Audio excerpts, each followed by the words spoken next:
Ang prinsipyo is, pag corrupt, kailangan kapunin. Napakarami ho natin kakapunin dito sa bayan na ito, na bahagi ng gobyerno. I am 63 years old. Nung nagsimula ho ako dito, ay 39 lang ako eh. Bago ho ako mag-65, gusto ko na makita yung batas ninyo, ipatupad nyo naman. Kaya kung titingnan ninyo, anong reklamo sa palengke? Matumal. Walang pambili tao. Yan ho, kaya kailangan, no, NEDA should go to church and confess that it is guilty because of their ideology and their pride and their arrogance that they cannot be wrong. This country is like this. We are going nowhere.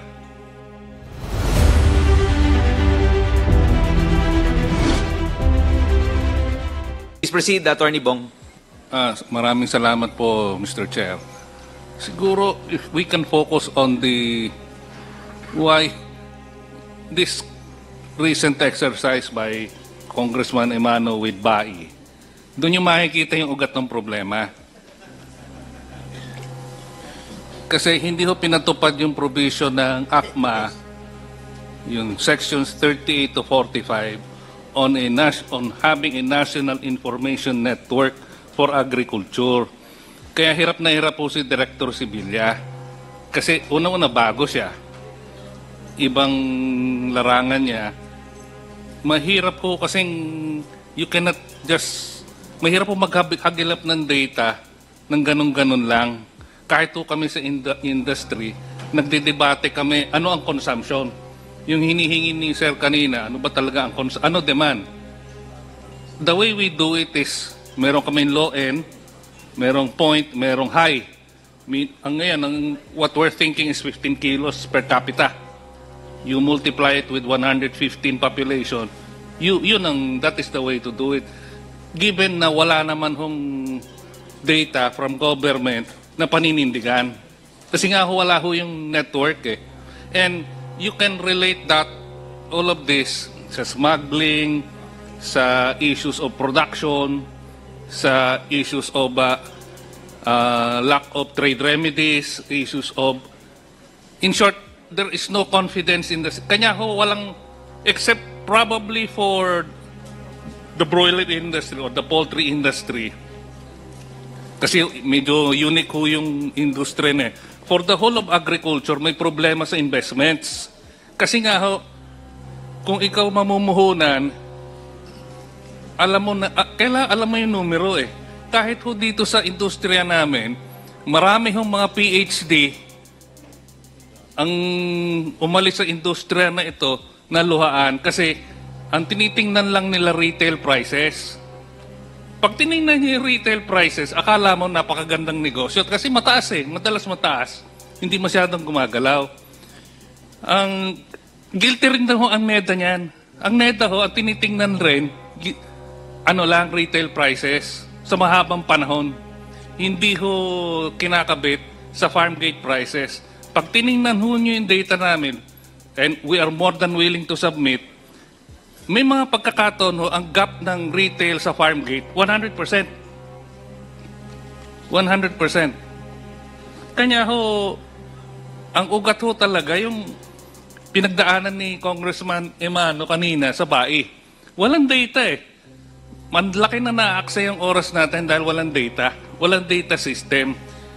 Yan ho, makakabit nyo rin sa smuggling. Halimbawa ho, just an initial, kasi mahirap pong antayan yung SEPA. Matagal yan gawin eh. Mahirap din ho yung pre-shipment. Maraming pre-shipment inspection. Maraming lalaban dyan.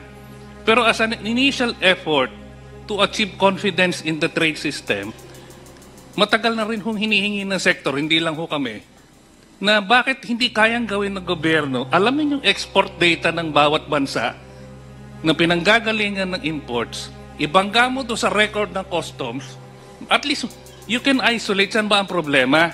You can focus.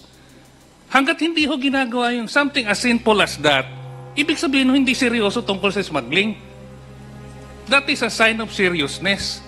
If you can do something simple like that, maipakita sa bayan, slowly you will build confidence in the system, in the sector, and down the line you will have investments. Kasi hindi ho kakayanin ng government funds i-develop ang agri-fisheries ng Pilipinas. Kailangan yan ng private investment, domestic and foreign.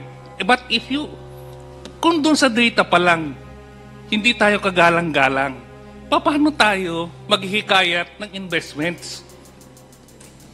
Kaya ho yung nangyari kanina, that is a perfect demonstration of the root cause. Hindi ho seryoso ang bayan na ito. Hindi ho seryoso ang Estado. The Philippine state, the Philippine government, the GRP is not serious about Philippine agriculture since we got into WTO. Kasi ang emphasis ho ng policymakers, especially NEDA, and their allies outside like the Foundation for Economic Freedom, sila Dr. Habito, sila Dr. Adriano, ang emphasis nila yung tinatawag sa WTO na market access, meaning importation. At ang kwento pa, binabaliktad pa ho yung local sector, ang sinasabi protected kami. Kanya ho sila Dr. Habito at yung Management Association of the Philippines nag-file ho ng kaso sa Tariff Commission. Ang sinasabi, mataas ho ang tariff natin. Ang problema ho dito sa policy makers natin, ang tinitingnan lang yung rate. Ang sinasabi, ang manok kasi mataas ang rate kasi 40%. You know, a tariff rate is high or low not because of the digit or the rate. Kailangan ikabit mo yan dun sa transaction value. Otherwise, it is an abstract number.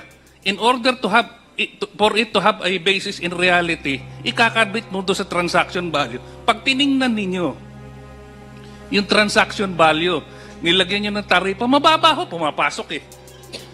Pumapasok, ang dami. Tingnan nyo yung records ng NMIS, yung accredited pa lang na cold storage facilities. Millions of kilos ang pork and chicken. Kaya ho, hanggat hindi ho natin inuugat yung problema, hanggat hindi umaalis yung policy makers dun sa false, ang tawag ho namin, to be polite, false narrative of protection. Wala akong protection eh. Real protection comes from a technical term in the WTO, which is domestic support, which would include planning, a data system, and budget. Paano ho ba budgetan ng Kongreso? Kahit ako nasa lugar niyo, ba't kung bibigyan ng pera dito? Numero pa lang hindi makapagpakita. Yun ho ang ugat ng problema. The state should show some seriousness about developing agriculture. So far, in the last 30 years, since we got into WTO, it has all been imports or market access. Kasi ang sinasabi lagi, pag pinapasok mo ang imports, mumura. Kanya ho ako nagpapasalamat sa Quintacom eh. Yun ho ang achievement ninyo in this month. Napakita ninyo, binabaan yung taripa ng bigas, hindi naman bumaba sa mamimili. Pero kung titingnan nyo yung data ng pinakita ho kanina ni Undersecretary Perez, bumaba ho yung palay. At saka nga ho, umuulit ho yung problema. Halimbawa dyan sa bigas ho, pagpalagay nyo na mag-issue ang NPCC, andun ho ako kahapon eh, yung National Price Coordinating Council, mag-issue ng resolution, extraordinary increase in prices. Marirelease yung stock ng NFA. Pagpalagay mo na magmura for a while. Pero hindi ho napapag-usapan ng malalim, paano, yun, laging incomplete ho yung statement of the problem eh. Paano nyo masasagot yung pangsamantalang kakulangan na hindi aatras yung mga magsasaka? Ang laki na ng ina-atras po eh. Nung bago mag-RTL, ang sufficiency natin is 90 to 95%. Eh ngayon, ang sinasabi ko kanina, narinig ko 75 to 80. Pagka ho, bumaba ang presyo, dahil magtagumpay ho yung emergency declaration mo, emergency based on an increase, extraordinary increase, pansamantala lang ho yung tulong sa consumer eh. Uulit ng uulit yung problema. That has been our history since 1995 when we got into WTO because yung mga batas na pinasa ng Kongreso like ACMA, something as basic as data under sections 38 to 45, hindi ho pinatupad. Ngayon, pag wala ho kayong data under sections 30,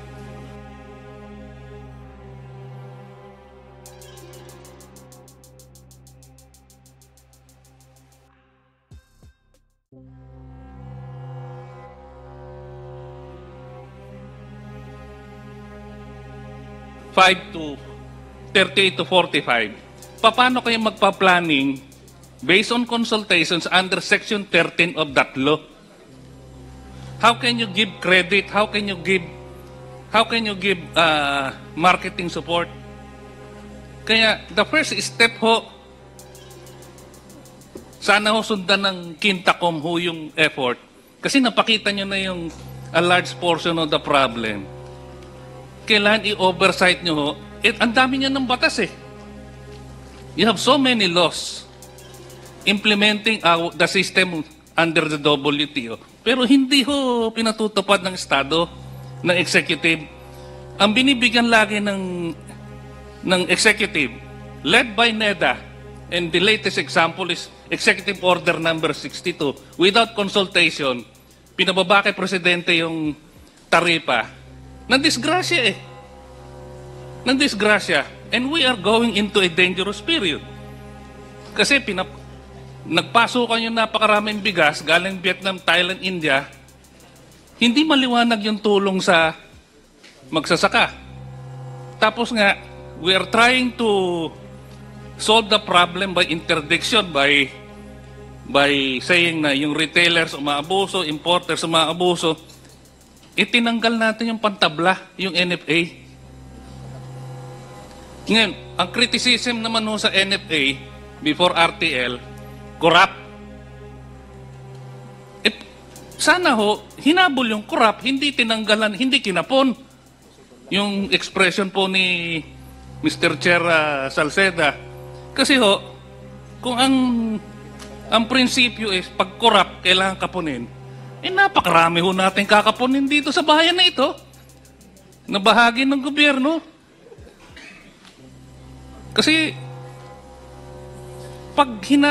you cannot treat the retailers, wholesalers, mga businessmen ho yan, binigyan layaan ng batas. Hahanapan natin kung everyone will try to be a detective or policeman. I don't think we can solve the problem permanently. Yun lang ho. Pasensya na ho, bumalik ako sa nakaraan. Kanya lang ho, I am 63 years old. Nung nagsimula ho ako dito ay 39 lang ako eh. Bago ho ako mag-65, gusto ko na makita yung batas ninyo, ipatupad nyo naman.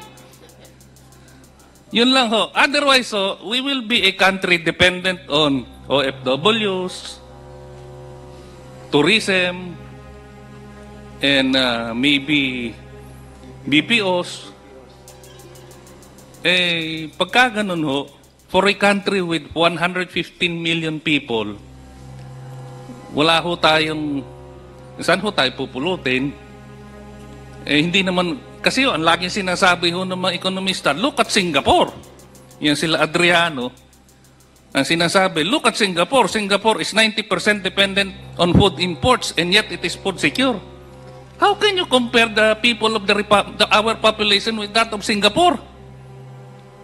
Hindi ho kagalang-galang yung mga pronouncements eh. And yet, ito ang pinakikinggan ng Estado, ng Executive. Hindi pinakikinggan yung mga nasa labanan, yung may taya, whether producer or importer or processor. Kailangan naman ho, baka naman ho pwede magbago through your efforts. Maganda ho itong ginawa ninyo, yung Quintacom. Maganda ho, kasi hindi, ngayon lang ho nangyari, na kahit pa paano, umamin ho yung NEDA na hindi bumaba ang presyo. Ang sinasabi, nung nag-review yung every 4 months under AEOC 62, ando doon ho ako, ang sinasabi, bumaba naman ng inflation. Pero kung titingnan ninyo, bumabaho ang inflation not because of EO62. Bumaba ang inflation kasi yung tinatawag na core inflation. Yung money supply, pag tinignan nyo from 2023 up to late 2024, sinakal yung economy. Yung tinatawag na money supply, pinakonte kasi tinaasan yung interest rates at saka yung reserve requirements ng bangko. Kaya kung titingnan ninyo, anong reklamo sa palengke? Matumal. Walang pambili tao. Yan ho, kaya nga kailangan, NEDA should go to church and confess that it is guilty because of their ideology and their pride and their arrogance that they cannot be wrong. This country is like this. We are going nowhere. And this is not the fault of any single administration. Cumulative ho ito eh. This is beyond politics. This is economic policy. Pero tingnan nyo ha, yung sa NFA na lang, sa Indonesia ho, sana tingnan din ho natin yung karanasan ng ibang bansa. Sa Indonesia ho, yung NFA nila napakalakas. Yung bulog. Tapos sa manok ho, sa Indonesia ho, hindi naglalanding ang foreign chicken. Kahit kinasuhan ho ng Brazil. There is no foreign chicken, then barely. Kung kayang gawin ng ibang bansa yun, on the principle na, okay, we allow importation, but we do not destroy our production base. We do not destroy our resilience. But right now, sir, my hope, the prayer of our group is that with these proceedings, which has produced significant findings, follow up on it. Huwag niyong tigilan. Malaking serbisyo ho ito. Sana may susunod pa kayong efforts, whether this big or smaller. Kasi pagka hindi nagbago tayo, itong nangyayari ngayon, mas malala mangyayari. Kasi yung lahat na pinangako ng RTL, pinangako ng NEDA, all these years, all these decades, hindi ho nangyari. Hindi ho nangyari. Pagka pinilit ho nila na sino man na magsasabi na gumanda ang buhay ng Pilipino sa ilalim ng kanilang ideology of free trade, yung tinatawag hong Washington Consensus, minimal government, import liberalization, deregulation, privatization. Halimbawa ho yung pagkapon sa NFA, that is on the basis of the principle minimal government. Ibibigyan nyo ng laya yung mga importer tapos sisisihin ninyo, wala kayong pantapat. I'm sorry, sir. I have lingered so long. But I end with thank you to the committee. Yes, thank you, Attorney Bong Insyong. Of course, nagpapasalamat din kami na kami ay binuo ni Speaker Martin Romualdez sa isang napakagandang hangarin. Napakahirap po nung aming dinadaanan din. Kasi, kunyari kung kanya-kanya kami rin gagalaw. Mahalaga po na maraming komitiba ang nararapat na nagsasama-sama para resolbahin yung mga problema po natin. But with that, I think yung concern with regards to data gathering, baka Yusek Asis, you can enlighten us dun sa some of the challenges of the Department of Agriculture then. Yes, sir. In fact, just to, in a way, reiterate the information provided by UBRA, nung pong pasok po namin ng administration ni Secretary Laurel, when we first presented before Congress, we stated that we are fighting a 27-year-old backlog. And this is really, at least from our perspective, the reason why we are in this situation. And that backlog includes, of course, the failure of government to implement the National Information Network, which, as stated by UBRA, a core element for proper planning and proper strategization of the agriculture sector. Kaya po, in fact, if you will remember, whenever I speak about something structural that will not a structural element that takes into account present but also value the future. Kagaya ho halimbawa ng binabanggit ko kanina, pagka ho pinush natin ng pinush yung pagbaba, and I already stated this at the risk of repetition, there is a consequence on the, I would call, planting intention or production intention, which will result into a downward spiral trend, which we can no longer address in the future. And so that's why I think the risk of overemphasizing, the Department of Agriculture is trying to find a balance, taking into account the fact also that the powers that were with us before and is the basis of certain expectations of society is no longer with us. Madali lang ho sana yung presyo kasi ang gagawin namin, makikisali kami sa market may bigas kami, pwede kami magbenta So kaya naming i-temper yung presyo. And if we are allowed, kasi dati po 30 days po yung stock po ng NFA. So ibig sabihin, kung meron kaming 30 days na pwedeng ilaban, kung merong abuso, then Thank you, po. Yusek. Anyway, we know you're very passionate about your point, but we just have to stick with the topic. Yes, sir. Kasi yung the databasing concern I know that we have of course given all the statistics and analysis to PSA. It might have changed, of course, data gathering in the Department of Agriculture. So, baka yun because again, let me reiterate the point ni Attorney Bong Insyong. Sa data pa lang, problema na tayo. So, what are some of your thoughts na meron po pwede kami natin ngayong, maayos natin Let's begin with that. Meron po kami ngayong ginagawang digitalization. Pinondohan po ito ng 2 billion pesos. The purpose po talaga nito is ayos yung data.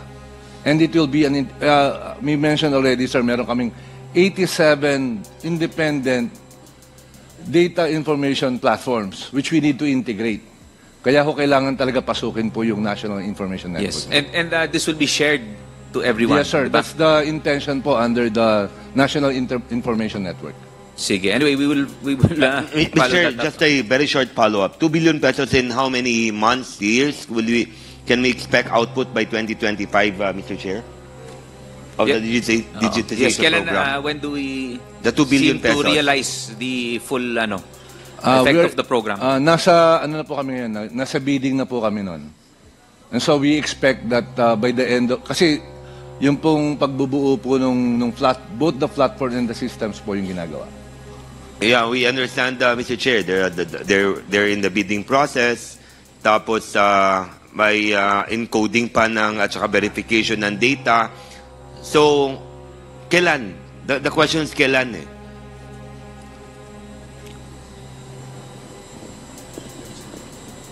Sir, hindi po namin na po-project pa kung kailan ito. Pero would you have somebody from the office, Mr. Chair, who's in charge, or an MIS office, or who will be able to hopefully be able to answer us, Mr. Chair? Mr. Chair will bring Yusek Alan Omali next time, sir.